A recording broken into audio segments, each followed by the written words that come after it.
Reforming Heart hari ke-36.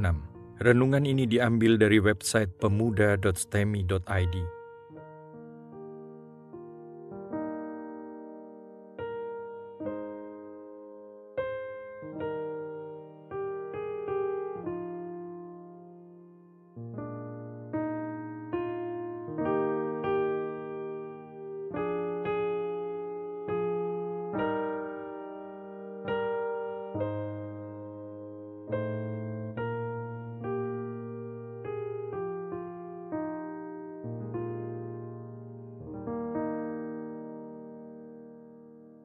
Tema renungan hari ini adalah Daud membebaskan Saul. Mari kita membaca Alkitab dari 1 Samuel 26 ayat 1 sampai 25. Demikianlah firman Tuhan. Untuk kedua kalinya Daud membiarkan Saul hidup. Datanglah orang Sif kepada Saul di Gibea serta berkata, Daud menyembunyikan diri di bukit Hakila di padang belantara. Lalu berkemaslah Saul dan turun ke padang gurun Sif dengan 3.000 orang yang terpilih dari orang Israel untuk mencari Daud di padang gurun Sif. Berkemaslah Saul di bukit Hakila yang di tepi jalan di padang belantara, sedang Daud tinggal di padang gurun.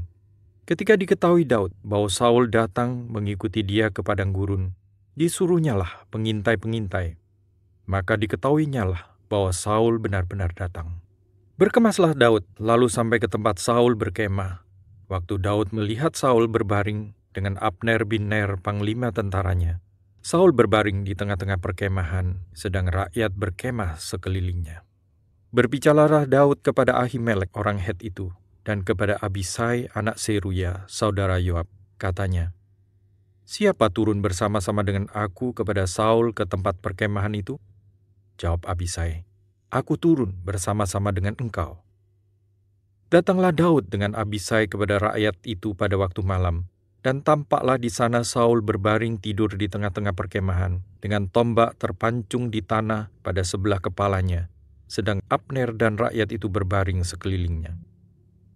Lalu berkatalah Abisai kepada Daud, pada hari ini Allah telah menyerahkan musuhmu ke dalam tanganmu. Oleh sebab itu, izinkanlah kiranya aku menancapkan dia ke tanah dengan tombak ini. Dengan satu tikaman saja, tidak usah dia kutancap 2 kali. Tetapi kata Daud kepada Abisai, jangan musnahkan dia, sebab siapakah yang dapat menjamah orang yang diurapi Tuhan dan bebas dari hukuman? Lalu kata Daud, demi Tuhan yang hidup, niscaya Tuhan akan membunuh dia, entah karena sampai ajalnya dan ia mati, entah karena ia pergi berperang dan hilang lenyap di sana. Kiranya Tuhan menjauhkan daripadaku untuk menjamah orang yang diurapi Tuhan. Ambillah sekarang tombak yang ada di sebelah kepalanya dan kendi itu, dan marilah kita pergi. Kemudian Daud mengambil tombak dan kendi itu dari sebelah kepala Saul. Lalu mereka pergi. Tidak ada yang melihatnya, tidak ada yang mengetahuinya, tidak ada yang terbangun, sebab sekaliannya tidur, karena Tuhan membuat mereka tidur nyenyak. Setelah Daud sampai ke seberang, berdirilah ia jauh-jauh di puncak gunung, sehingga ada jarak yang besar antara mereka. Dan berserulah Daud kepada tentara itu dan kepada Abner bin Ner, katanya, tidakkah engkau menjawab Abner? Maka jawab Abner, katanya, siapakah engkau ini yang berseru-seru kepada raja? Kemudian berkatalah Daud kepada Abner, apakah engkau ini bukan laki-laki? Siapakah yang seperti engkau di antara orang Israel? Mengapa engkau tidak mengawal tuanmu raja? Sebab ada seorang dari rakyat yang datang untuk memusnahkan raja tuanmu itu. Tidak baik hal yang kau perbuat itu. Demi Tuhan yang hidup, kamu ini harus mati, karena kamu tidak mengawal tuanmu, orang yang diurapi Tuhan itu. Sekarang, lihatlah, di mana tombak raja dan kendi yang ada di sebelah kepalanya.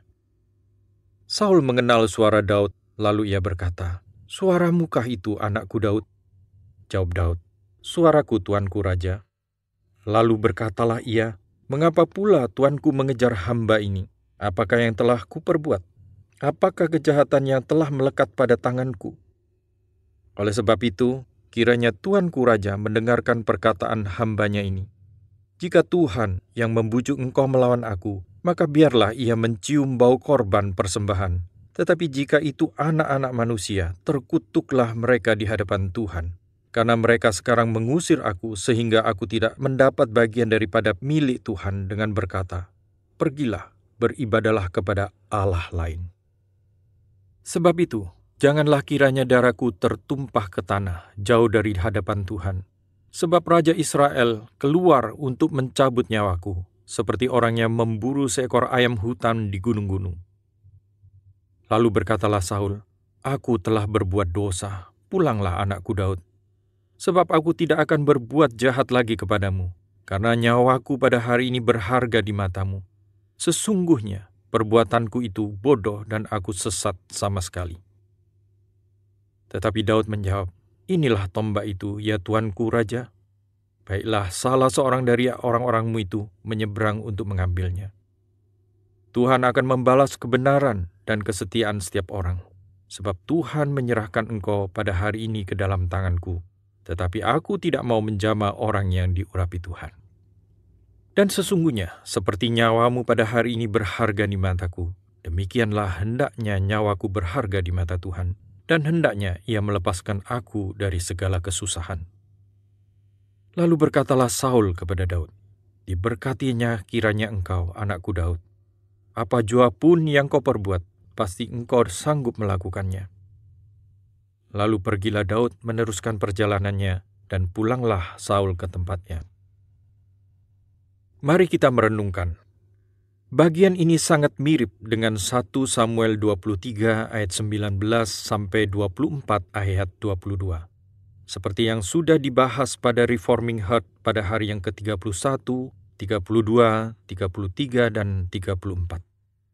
Tetapi tetap saja ada beberapa bagian yang berbeda dari Daud. Inilah bagian di mana Daud mulai kembali menunjukkan wibawanya sebagai seorang pemimpin perang. Perhatikan di pasal 26 ayat 3. Jika dalam pasal 23 ayat 23 dikatakan bahwa Saul mengirim mata-mata untuk mencari tahu tempat Daud, maka dalam pasal 26 ayat 3, Daudlah yang mengirim mata-mata. Jika dalam pasal 23 ayat 25, Daud lari dari kejaran Saul, dan pasal 24 ayat 3, Saul mencari Daud dan Daud bersembunyi dalam gua, maka pada pasal 26 ayat 5 dikatakan bahwa Daud datang kepada Saul. Tidak ada lagi Daud bersembunyi dari kejaran Saul. Kali ini ia siap mendatangi Saul. Ayat 6 menunjukkan jiwa pemimpin yang sejati di dalam kalimat, "Siapakah yang mau pergi bersama-sama dengan aku?" Daud tidak memerintahkan tentaranya untuk berkorban.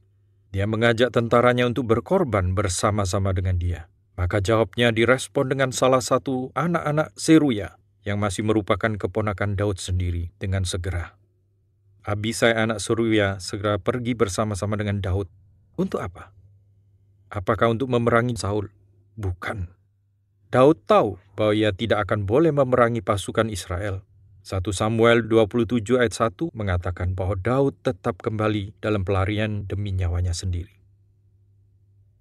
Tetapi Daud bukan lagi seorang pelarian yang ketakutan dan bersembunyi. Mungkin dia tetap takut dengan bahaya yang terus-menerus mengancam nyawanya, yang mengejarnya. Apakah yang mau dinyatakan oleh kitab ini? Bahwa Daud telah mengalahkan rasa takutnya dan bangkit dari keterpurukan. Tidak. Bagian ini mau menyatakan yang lebih limpah lagi tentang peran Daud sebagai seorang raja dan pemimpin perang yang tidak pernah berhenti sekalipun dia ada dalam pelarian. 1 Samuel 23 menunjukkan bagaimana Daud tetap dipakai Tuhan untuk menghancurkan orang Filistin. Dan bagian ini melanjutkan, ayat 10 dan 11 mengaitkan sifat keadilan dan kelemah lembutan yang dimiliki Daud. Daud mengetahui bahwa Saul harus mati karena segala ketidakadilan yang dilakukan kepada dirinya. Dia tahu bahwa Saul telah melakukan begitu banyak kekejaman karena kebenciannya kepada Daud. Tetapi ayat 11 mengatakan bahwa dia tetap tidak akan menyentuh orang yang telah diurapi oleh Allah. Dia tetap berpegang kepada perasaan takut akan Allah yang terwujud dalam penghormatannya kepada raja yang diurapi Allah. Tetapi berbeda dengan perjumpaannya. Kali ini Daud melakukan sesuatu yang lebih menyatakan kekuatannya. Yang pertama, dia mengambil tempat minum Saul. Ini merupakan bukti bahwa dia telah berada begitu dekat dengan Saul untuk bisa membunuh dia dengan sekali tikam. Dia mengambil tombak Saul. Ini adalah tindakan seorang tentara pada zaman itu setelah dia mengalahkan musuhnya dalam pertempuran. Daud menyatakan kemenangannya atas Saul, tetapi dia tidak mau membunuh Saul. Tidak ada lagi hati yang berdebar-debar seperti dalam 1 Samuel 24 ayat 5. Yang sekarang dicatat dalam bacaan kita adalah seorang panglima yang mengampuni musuhnya yang sudah berbaring di dekat tumpuhan kakinya. Lalu pada pasal 26 ayat 14 dikatakan bahwa Daud berteriak kepada Abner, panglima pasukan tentara Saul. Ayat ini mau menggambarkan Daud sebagai panglima perang yang menuntut pertanggungjawaban dari Abner yang gagal melindungi Saul. Daud tidak memanggil Abner dengan sebutan Tuan. Dia memperlakukan Abner seperti salah satu tentara bawahannya. Dia adalah panglima Israel yang sesungguhnya, bahkan tanpa melebih-lebihkan. Dia adalah Raja Israel yang sesungguhnya. Roh Tuhan ada pada dia dan bukan pada Saul. Raja Israel yang sedang memarahi panglima pasukan yang tertidur ketika sedang berperang. Raja yang memarahi seluruh pasukan tentaranya yang gagal menjalankan tugas mengamankan pemimpin mereka sendiri. Ayat 19 menyatakan, pemahaman teologis Daud yang begitu tepat. Dia mengenal Allah sebagai Allah yang benar, Allah yang tidak akan menerapkan hukum yang tidak adil. Itulah sebabnya Daud mengatakan bahwa kalau memang Allah yang menggerakkan Saul, maka biarlah diadakan korban perdamaian, sebagaimana diperintahkan Allah. Daud menyatakan bahwa Allah adalah Allah yang penuh kasih dan pengampunan. Itulah sebabnya Allah sudah menyediakan jalan pendamaian bagi Daud yang hanyalah orang berdosa.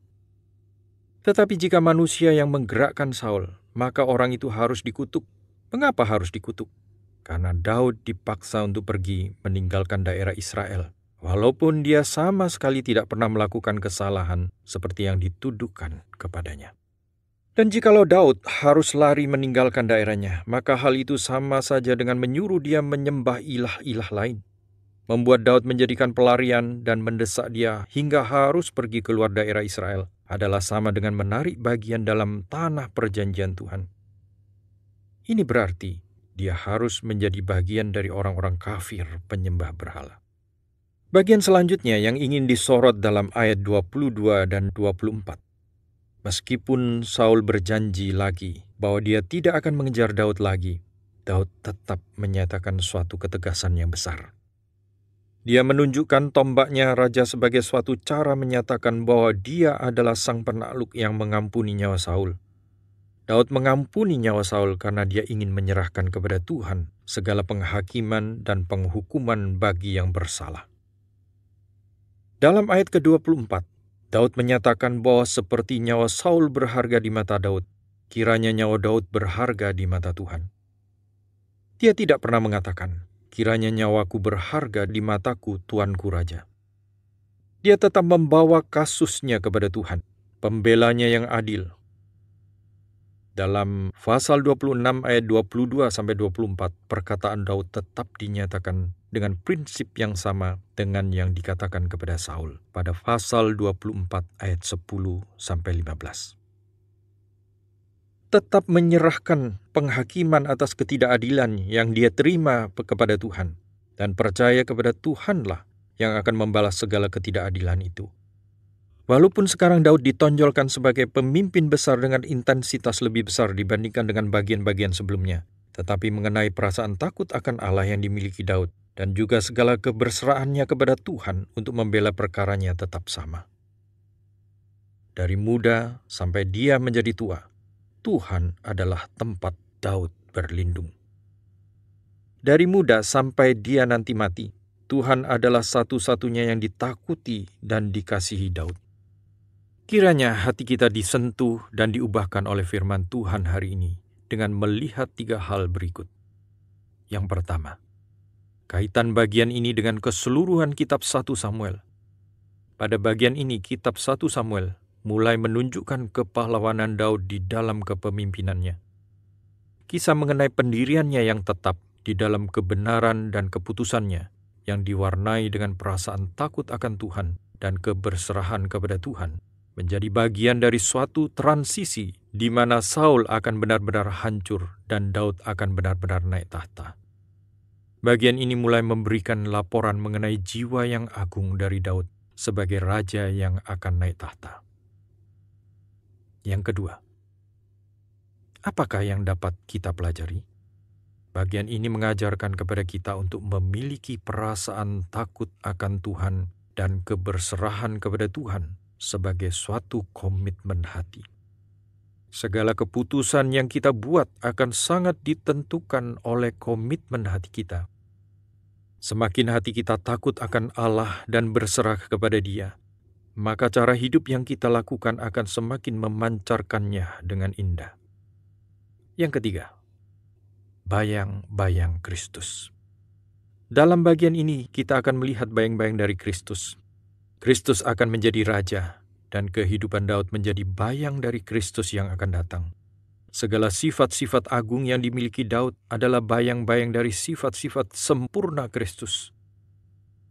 Kristus adalah raja yang takut akan Allah Bapanya di surga, mencintai kebenaran, dan tidak menghakimi karena diri sendiri, tetapi hanya karena kebenaran.